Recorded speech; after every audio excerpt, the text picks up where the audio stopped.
जय Hind, good morning. मैंने आपको इससे पहले वाले वीडियो में क्वेश्चन नंबर 10 तक बता दिए थे, ठीक।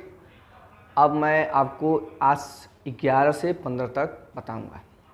तो 11वां सवाल है कि 30 सेमी फोकस दूरी वाले अवतल दर्पण के सामने कोई वस्तु कितनी दूरी पर रखी जाए कि उसका वास्तविक प्रतिबिंब वस्तु के दोगुने आकार का बने।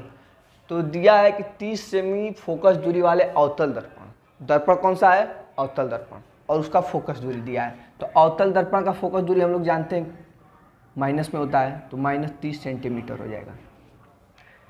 समझ आ गया? अब कोई वस्तु कितनी दूर रखी जाए, यानी कि u का मान पूछा है। u का मान हमसे पूछा है कितनी दूर रखी जाए कि उसका वास्तविक प्रतिबिंब। तो वास्तविक प्रतिबिंब का मतलब उल्टा बनता है, ठीक। वास्तविक प्रतिबिंब वस्तु के दोगुने आकार का बने, यानी कि जो I है वो O का दुगुना, जो वस्तु है, ये I है प्रतिबिंब की लंबाई, वही कह रहा है जो वास्तविक जो प्रतिबिंब है वो क्या है? वस्तु हो गया, और वस्तु के दोगुने आकार का, तो वस्तु O हो जाएगा, और वस्तु का अगर दोगुना कर देंगे तो ये क्या हो जाएगा? I प्रतिबिंब, ठीक। तो ये प्रतिबिंब की लंबाई हो गई 2O, वस्तु का दोगुना, और ये वास्तविक प्रतिबिंब है तो उल्टा बनेगा। जब उल्टा बनेगा तो माइनस लग जाएगा, ठीक। अब हमसे पूछा यह है कि वस्तु को आखिर रखेंगे कहाँ, ठीक। तो आवर्धन का सूत्र जानते हैं आप लोग, I/O बराबर -V/U। I का मान -2O बटा में O बराबर -V/U। माइनस से माइनस कैंसिल हो जाएगा, O से O, और ये चला जाएगा यहाँ पे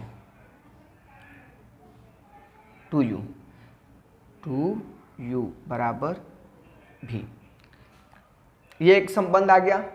अब देखते हैं फार्मूला, 1/F बराबर 1/V प्लस 1/U।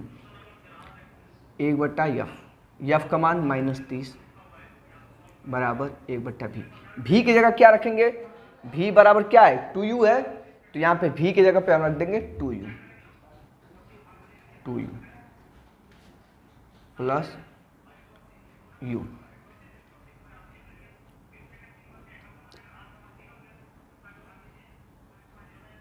एलसीएम लेंगे, हो जाएगा 2U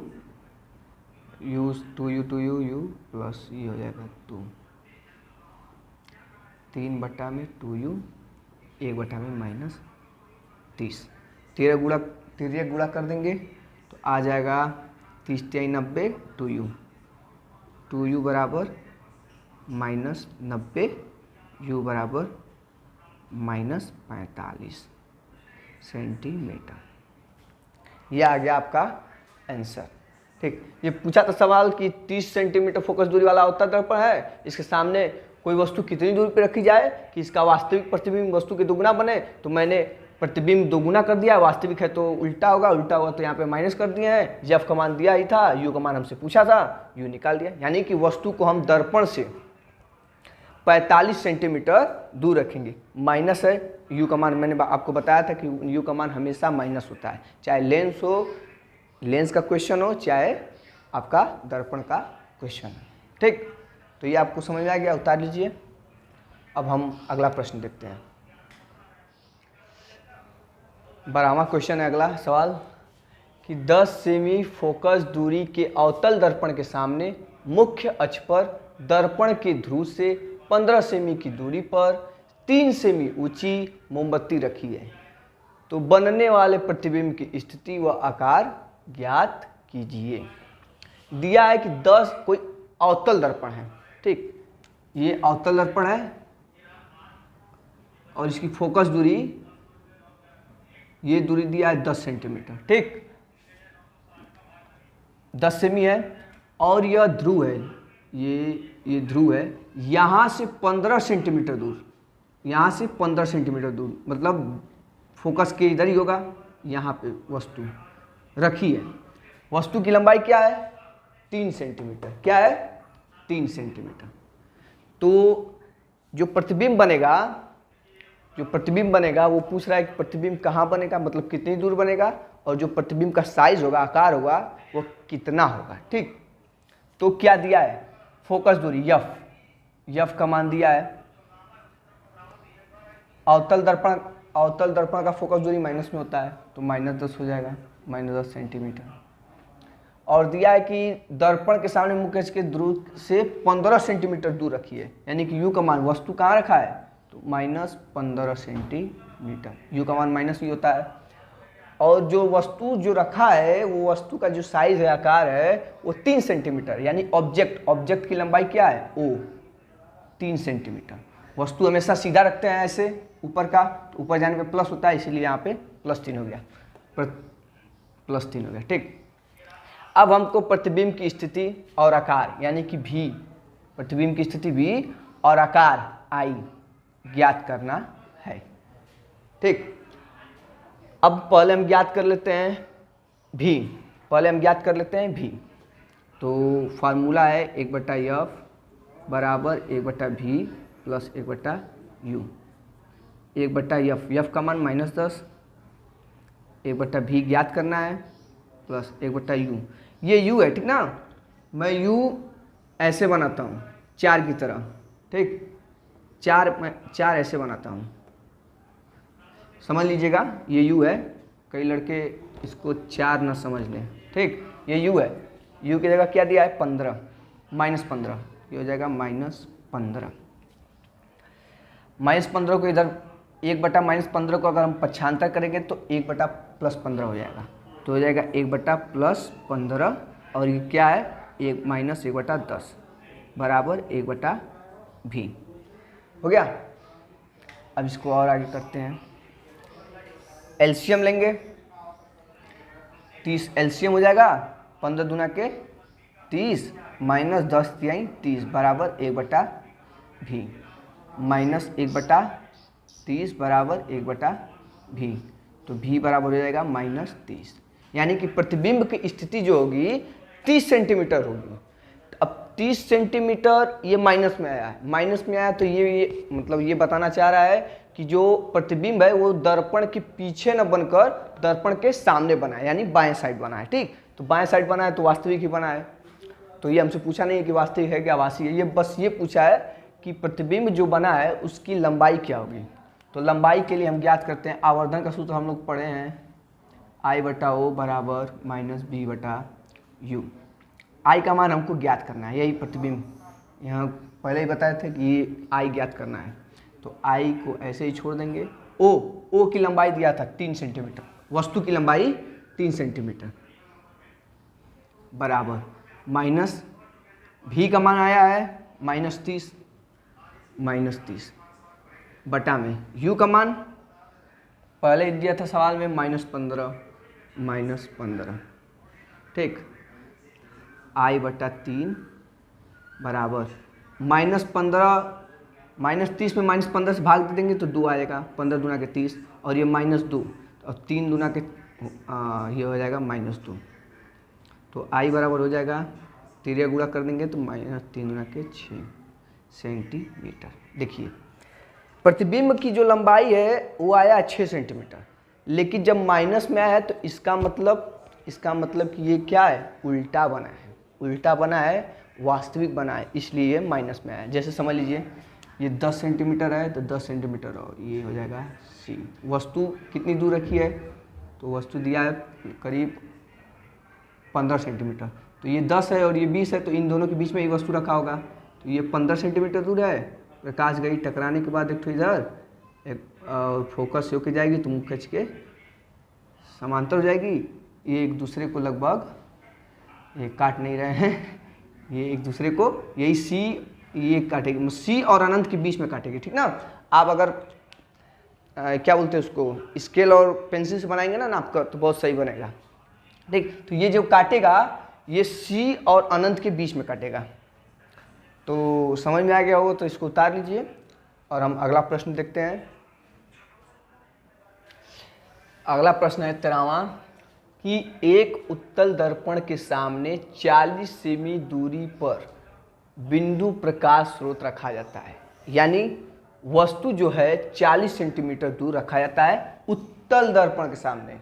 ठीक ना, अभी तक मैं आपको अवतल दर्पण का सवाल लगा रहा था, अब आ गया उत्तल दर्पण।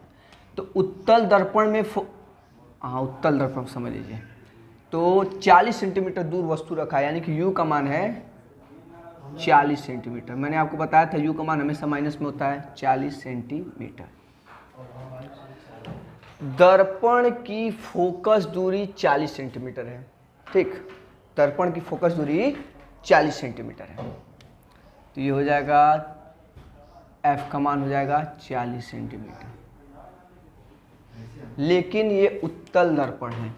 उत्तल दर्पण में क्या होता है कि फोकस दूरी दाएं साइड होता है, तो दाएं जाने पर क्या होता है, मान प्लस होता है, इसलिए f का मान यहाँ पे प्लस होगा, माइनस का निशान नहीं लगाएंगे। ठीक, अब कह रहा है प्रतिबिंब की स्थिति ज्ञात कीजिए, तो यानी हमसे भी का मान पूछा है। ठीक, तो फार्मूला वही लगेगा, 1/f बराबर 1/v प्लस 1/u। 1/f का मान 1/40, 1/v ज्ञात करना है, प्लस 1/u, u का मान -40। ये -40 इधर जाएगा तो +40 हो जाएगा, तो 1/40 प्लस 1/40 बराबर 1/v हो जाएगा। एलसीएम लेंगे तो 40, 1 + 1 बराबर 1/v। अब आ जाएगा तिर्यक गुणा करें, यहाँ आ जाएगा 2/40 बराबर 1/v। तो तिर्यक गुणा करेंगे, गुणा कर लेंगे तो v बराबर आ जाएगा 40/2, v बराबर 20 सेंटीमीटर। यानी प्रतिबिंब कहाँ बनेगा, तो 20 सेंटीमीटर के दूरी पे। ये प्लस आया है, इसका मतलब दाएं साइड बनेगा। ठीक, जब तो दाएं साइड कहाँ बनेगा, मतलब दर्पण के पीछे बनेगा, तो दर्पण के पीछे बनता है तो आभासी होता है, तो आभासी हमसे पूछा नहीं है, तो इसका चित्र जो है ऐसे बनेगा। देखिए फोकस दूरी कितना दिया है, 40 सेंटीमीटर। फोकस दूरी 40, मान लीजिए फोकस दूरी हो जाएगा ये 40 सेंटीमीटर। वस्तु कहाँ रखा है, 40 सेंटीमीटर दूर। हम लोग जानते हैं कि उत्तल दर्पण में वस्तु को कहीं भी रखें हमेशा आभासी बनेगा। ठीक, दर्पण के पीछे ही बनेगा। तो वस्तु ये 40 सेंटीमीटर दूर रखा है, ये हो गया 40 सेंटीमीटर। ये प्रकाश टकराने के बाद मुख्य इसके समांतर जाएगी तो लौट जाएगी, लेकिन अगर इसको पीछे मिलाएंगे तो फोकस से होकर जाएगा। ठीक, और एक तो प्रकाश लेते हैं जो सी से होकर जाएगा, तो सी से होकर जाने के बाद क्या होगा, ये लौट जाएगा इसी रास्ते पे। ये एक दूसरे को यहाँ पे काट रहे हैं। ठीक, यहाँ पे काट रहे हैं, तो यही प्रतिबिंब जो आया है, प्रतिबिंब से दर्पण की दूरी यही कितना है, 20 सेंटीमीटर दूर। यही हमसे पूछा था। ठीक, समझा गया। अब अगला प्रश्न देखते हैं। अगला प्रश्न दिया है 14वां कि वायु के सापेक्ष कांच का अपवर्तनांक 1.50 है तथा कांच के सापेक्ष हीरे का अपवर्तनांक 1.61 है, तो वायु के सापेक्ष हीरे का अपवर्तनांक ज्ञात कीजिए। ठीक, क्या क्या दिया है, तो वायु के सापेक्ष कांच का अपवर्तनांक यानी कि AN कांच मतलब G का मान दिया है 1.50 और दिया है कि कांच के सापेक्ष हीरे का अपवर्तनांक, कांच के सापेक्ष हीरे का मतलब GN, D का मतलब डायमंड कितना है, 1.61। ठीक, अब हमसे पूछा है कि वायु के सापेक्ष हीरे का अपवर्तनांक ज्ञात कीजिए, मतलब AN D का मान ज्ञात करना है, क्या होगा। ठीक, तो एक फार्मूला हम लोग जानते हैं कि GN D बराबर AN D बटा में AN G। ठीक, तो इस फार्मूले में G एंड D का मान पता है, G एंड D 1.16 1.61 और ए एन डी का मान ज्ञात करना है, तो ए एन डी बटा में ए एन जी का मान दिया है 1.50 ठीक। तो ए एन डी बराबर क्या हो जाएगा, तो 1.61 गुणे 1.50 बराबर ये आपका हो जाएगा ए एन डी। तो ए एन डी बराबर हो जाएगा आपका, गुणा कर लीजिए, 15 एकम 15 को 5,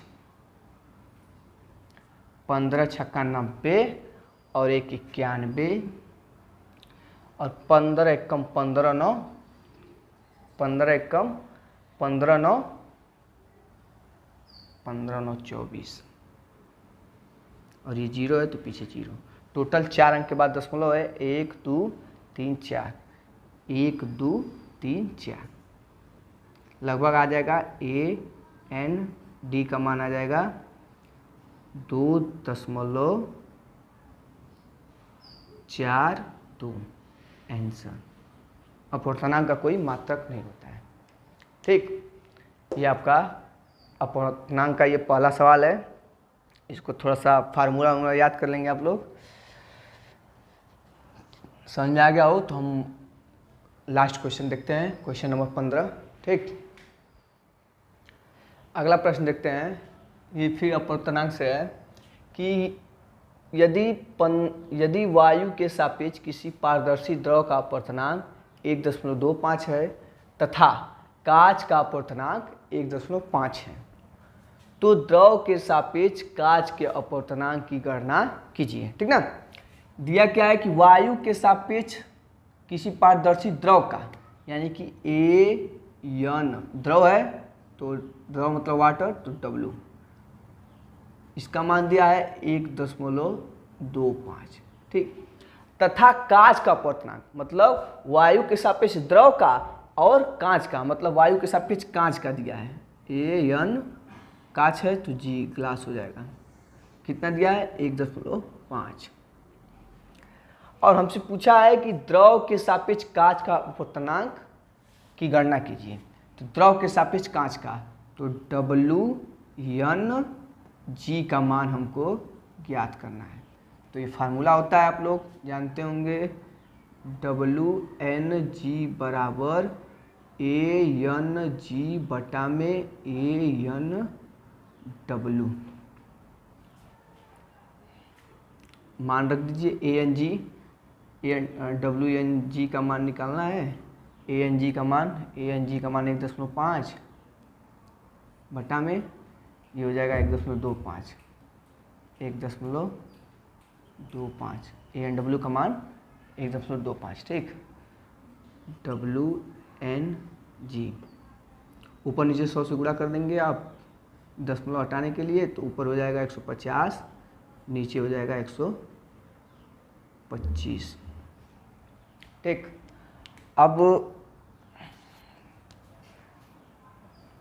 भाग दे दीजिएगा, तो डब्ल्यू एन जी 25 से कट जाएगा, 25 छक्का 150, 25 पाँचे 125, तो आ जाएगा 6/5। 6/5 को कटाएंगे तो आ जाएगा 1.2, तो डब्ल्यू एन जी का मान आ जाएगा 1.2।